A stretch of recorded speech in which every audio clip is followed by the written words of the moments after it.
আসসালামু আলাইকুম। আজকে আমরা পড়ব মার্কনিকভের নীতি, কিন্তু একটু অন্যভাবে। মানে আপনারা নর্মালি যেভাবে পড়েন, ওই তেলা মাথায় তেল দেওয়া, ওইভাবে না, একটু অন্যভাবে পড়ব আমরা। তো চলেন শুরু করি। তো মার্কনিকভ নীতি পড়ার আগে আমাদেরকে আগে প্রতিসম অপ্রতিসম বিষয়টা বুঝতে হবে। প্রতিসম কী আর অপ্রতিসম কী? তো প্রতিসম মানে কি? প্রতিসম মানে হচ্ছে সেম, আর অপ্রতিসম মানে হচ্ছে সেম না। এখন প্রতিসম বিকারকটা আগে জানতে হবে। প্রতিসম বিকারক কি?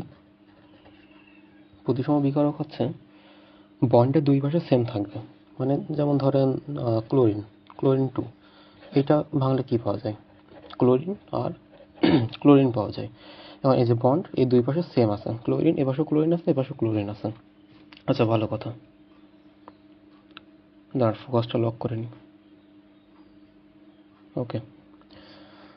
যেমন এই যে ক্লোরিন, তারপর ব্রোমিন 2, এটা হচ্ছে ব্রোমিন হচ্ছে এক ধরনের তরল, মানে একমাত্র তরল অধাতু। এই ব্রোমিনকে ভাঙলে পাওয়া যায় ব্রোমিন। এই যে বন্ডের দুই পাশে সেম। ওয়েট, দেখা যাচ্ছে না। হ্যাঁ, এবার ঠিক আছে। আচ্ছা, এই হচ্ছে প্রতিসম বিকারক গেল। এবার অপ্রতিসম বিকারক। অপ্রতিসম বিকারক। আচ্ছা, প্রতিসম মানে যদি সেম সেম হয়, অপ্রতিসম মানে হচ্ছে সেম না। যেমন ধরেন HCl, এটার বন্ডের এক পাশে হচ্ছে হাইড্রোজেন আর এক পাশে ক্লোরিন। তারপর ধরেন HBr, এটা সেম ভাবে বন্ডের এক পাশে হাইড্রোজেন আর এক পাশে ব্রোমিন। তো এই গেল হচ্ছে প্রতিসম প্রতিসম আর অপ্রতিসম বিকারক। এবার আমরা দেখব প্রতিসম অ্যালকিন কি আর অপ্রতিসম অ্যালকিন কি। তো আগে প্রতিসমটা দেখি। প্রতিসম অ্যালকিন, অ্যালকিন বানান ঠিক আছে কিনা জানি না। আচ্ছা, প্রতিসম অ্যালকিন, যেমন ধরেন ethene, CH2 double bond CH2। Double বন্ডের দুই পাশে এই যে এ একটা কার্বন, এ একটা কার্বন, এটা কিন্তু কাইরাল কার্বন না, আমি জাস্ট এমনি বোঝাচ্ছি। দুইটা কার্বনের মানে সেম সেম দেখতে। ডাবল বন্ডের দুই পাশে দুইটা কার্বন সেম সেম। তো এ হচ্ছে ইথিন। তারপর ধরেন আপনার butene, CH3 CH double bond CH3, ঠিক আছে না? 3 আর 1, হ্যাঁ 8, ঠিক আছে। তো এই যে ডাবল বন্ড, এই ডাবল বন্ডের এই পাশে যেমন দেখতে, এই পাশে সেম দেখতে, এইটাকে বলা হচ্ছে প্রতিসম অ্যালকিন। এবার অপ্রতিসম অ্যালকিন কি? অপ্রতিসম অ্যালকিন। আচ্ছা, অপ্রতিসম অ্যালকিন যেমন ধরেন CH3 bond CH double bond CH2, ঠিক আছে না? 1 2 3, হ্যাঁ ঠিক আছে। যেমন ধরেন এটা হচ্ছে অপ্রতিসম অ্যালকিন। এইটার যে ডাবল, মানে আমরা হিসাব করবো হচ্ছে ডাবল বন্ডের সাপেক্ষে। এই ডাবল বন্ডের সাপেক্ষে এখানে একটা কার্বন, এখানে একটা কার্বন, মানে ডাবল বন্ডের দুই পাশে দুইটা কার্বন। আমরা এই কার্বনটাকে হিসাব করবো না, দুই পাশে দুইটা কার্বনে হাইড্রোজেন সংখ্যা দেখবেন। হাইড্রোজেন সংখ্যা এখানে হচ্ছে 1, এখানে হচ্ছে 2টা। এখানে হাইড্রোজেন সংখ্যা ছিল 2টা, এখানে 2টা সেম। এইখানে ডাবল বন্ডের হাইড্রোজেন সংখ্যা 3, আর এখানে 1 4, এখানে 1 এখানে 3, দুটো মিলে 4। আর এখানে আছে 2, এখানে 2, এখানে 4, এখানে 4। আর এই জায়গাটায় এখানে হচ্ছে 1, এখানে হচ্ছে 2। তো এই জন্য এটা হচ্ছে অপ্রতিসম অ্যালকিন। আচ্ছা, এই গেল হচ্ছে প্রতিসম বিকারক, অপ্রতিসম, মানে বিকারক আর অ্যালকিনের বিষয়টা ক্লিয়ার হলো। তো আমাদের মার্কনিকভ নীতির শর্ত আছে একটা। শর্তটা হচ্ছে আপনার হইতে হবে হচ্ছে অপ্রতিসম বিকারক আর এর সাথে অপ্রতিসম অ্যালকিন। মানে আমাদের কাজ হচ্ছে এইটা নিয়ে, অপ্রতিসম বিকারক নিয়ে আর অপ্রতিসম অ্যালকিন নিয়ে। তো চলেন, শর্তটা আর লিখছি না, যেহেতু বলেই দিয়েছি। তো চলেন এবার মার্কনিকভের আচ্ছা, আগে আপনারা যে নর্মালি যেভাবে শিখেন ওইটা আগে শিখায়নি। এইটা দিয়ে শুরু করি। যেমন CH3 CH double bond CH2, এর সাথে আপনারা ধরুন HCl দিলেন। তো মার্কনিকভের নীতি অনুসারে দুইটা যৌগ তৈরি হয়। এটা হচ্ছে CH3 CH CS2, বুঝলেন? তেলা মাথায় তেল দেওয়া, তো যেখানে হাইড্রোজেন বেশি আছে সেখানে হাইড্রোজেন যাবে, তো এখানে হাইড্রোজেন বেশি আছে সেখানে হাইড্রোজেন দিবেন, আর এখানে হচ্ছে ক্লোরিন। এই এই যৌগটা তৈরি হবে 90%। আর একটা যৌগ তৈরি হবে CH3CH2, একবার এখানে হাইড্রোজেন দিবেন আর একবার এখানে দিবেন, এইটা তৈরি হবে 10%।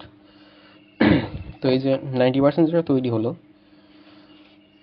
এই যে 90%টা তৈরি হলো, এই 10%টা তৈরি হলো, এই 90% যৌগটাকে বলা হচ্ছে প্রধান উৎপাদ।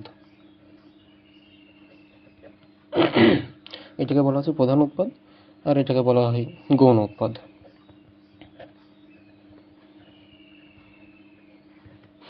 ওকে, তো এই হচ্ছে আপনারা নর্মালি যেভাবে শিখে থাকেন, তেলা মাথায় তেল দেওয়া, যেখানে হাইড্রোজেন বেশি সেখানে হাইড্রোজেন যাবে।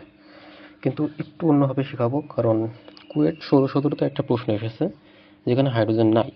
তাহলে আপনার কাছে তেলা মাথায় নেই, তাহলে আপনি তেল দেবেন কিসে? বিষয়টা এখানে এরকম। চলেন প্রশ্নটাকে লিখি। প্রশ্নটা ছিল এরকম, এখানে আর ছিল, মানে আর হচ্ছে অ্যালকাইল গ্রুপ।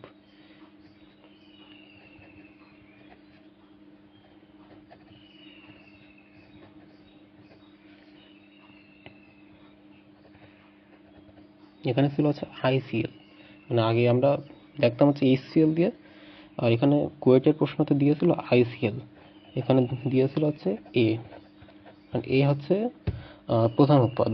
তো এটা কি তৈরি হবে, মানে কোন যৌগ তৈরি হবে? এখন আপনার তো এখানে এই যে ICl, এই যে এটা অপ্রতিসম বিকারক, তো এখানে তো কোনো হাইড্রোজেন নাই। তা আপনি পরীক্ষার হলে করবেন কি? পরীক্ষার হলে যদি এই প্রশ্ন আসে আর আপনি যদি ওই তেলা মাথায় তেল দেওয়া লোক হন, আপনার তো নিজের মাথাতে তখন তেল দেওয়া লাগবে।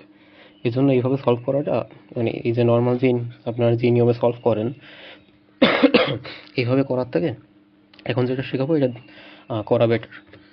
তো এই নিয়মটা কি? এই নিয়মটা হচ্ছে লিখে রাখেন, যার তড়িৎঋণাত্মকতা বেশি থাকবে সেটা দ্বিবন্ধনযুক্ত কার্বনের যেখানে হাইড্রোজেন কম আছে সেটার সাথে যে অ্যাড হবে। যার তড়িৎঋণাত্মকতা, পুরোটা লিখছি না, তড়িৎঋণাত্মকতা বেশি সেটা দ্বিবন্ধনযুক্ত কার্বনের কম সংখ্যক হাইড্রোজেনের সাথে অ্যাড হবে, কম হাইড্রোজেনের সাথে যাবে, লিখে রাখি। ওকে, তো এই হিসেবে দেখেন ICl এর মধ্যে কার তড়িৎঋণাত্মকতা কম, কার তড়িৎঋণাত্মকতা বেশি? Fluorine, chlorine, bromine, iodine, same group, কিন্তু সেম গ্রুপের উপর থেকে নিচের দিকে নামলে আকার বাড়ে, তড়িৎঋণাত্মকতা কমে। এটা মৌলের পর্যাবৃত্ত ধর্মতে আপনারা জেনে এসেছেন। তো সেই হিসেবে এই যে ICl আছে, ক্লোরিন আর আয়োডিন, এই দুটোর সাথে তুলনা করলে অবশ্যই আয়োডিনের তড়িৎঋণাত্মকতা বেশি হবে, ক্লোরিনের কম হবে। সো তড়িৎঋণাত্মকতার হিসেবে ক্লোরিন, আয়োডিন। আচ্ছা, এইটার একটা, এই গ্রুপটার খুব ইম্পর্ট্যান্ট একটা প্রশ্ন আসে পরীক্ষায়, সেটা হচ্ছে আপনার ইলেকট্রন আসক্তি, কোনটার ইলেকট্রন আসক্তি বেশি হবে? সরি, ভিডিও কেটে গেছিলো। তো যেটা বলছিলাম যে এই গ্রুপের ক্ষেত্রে একটা খুব কমন একটা ইম্পর্ট্যান্ট প্রশ্ন আসে যে এই এই গ্রুপের কোনটার ইলেকট্রন আসক্তি বেশি, কোনটার কম। সো এটা ইলেকট্রন আসক্তি ক্রমটা একটু লিখে রাখেন, জাস্ট এমনি জানানোর জন্য লিখে রাখছি। ক্লোরিন, তারপরে ফ্লোরিন, তারপরে হচ্ছে ব্রোমিন, তারপরে আয়োডিন। মানে ক্লোরিনে তো ইলেকট্রন আসক্তি সবচেয়ে বেশি হয়।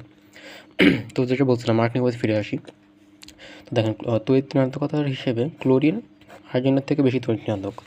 তো যার তড়িৎঋণাত্মকতা বেশি সেটা কম সংখ্যক হাইড্রোজেনের সাথে যুক্ত হবে। তো এখানে ওই যে বলছিলাম যে ডাবল বন্ডের সাথে হিসেব করতে, ডাবল বন্ডের এইখানে কার্বন আর এইখানে কার্বন, এখন এখানে কার্বন আছে একটা, এখানে কার্বন আছে দুইটা, তাহলে কম সংখ্যক কার্বন কোথায় আছে? এইখানে। তাহলে এটা যে মেন যৌগটা তৈরি হবে সেটা হচ্ছে RCH2 CH বন্ড CH2, তড়িৎঋণাত্মকতা বেশি কার? ক্লোরিনের, তাহলে এটা কম সংখ্যক হাইড্রোজেনের সাথে যুক্ত হবে। তাহলে এইখানে হবে হচ্ছে সিএল, এইখানে হবে সরি এটা অ্যারো দিয়ে ফেলছি, এইখানে হবে হচ্ছে আই। তাহলে মেন যৌগ হচ্ছে এইটা। তো এই প্রশ্নটা আসছিল আপনার কুয়েট 16-17, যদি আমি ভুল না করি সম্ভবত কুয়েট 16-17তে আসছে। তো দেখেন কুয়েট 16-17তে আসছে, তার মানে এই না যে সবসময় বুয়েট কুয়েট এইসব পরীক্ষাতে আসবে, ভার্সিটিতে আসবে না। তো সামনে কোনো ভার্সিটিতে আসতেও পারে, এই জন্য আমার সাজেশন থাকবে শিখে রাখেন। আচ্ছা তাহলে আজকে এই পর্যন্তই। আসসালামু আলাইকুম।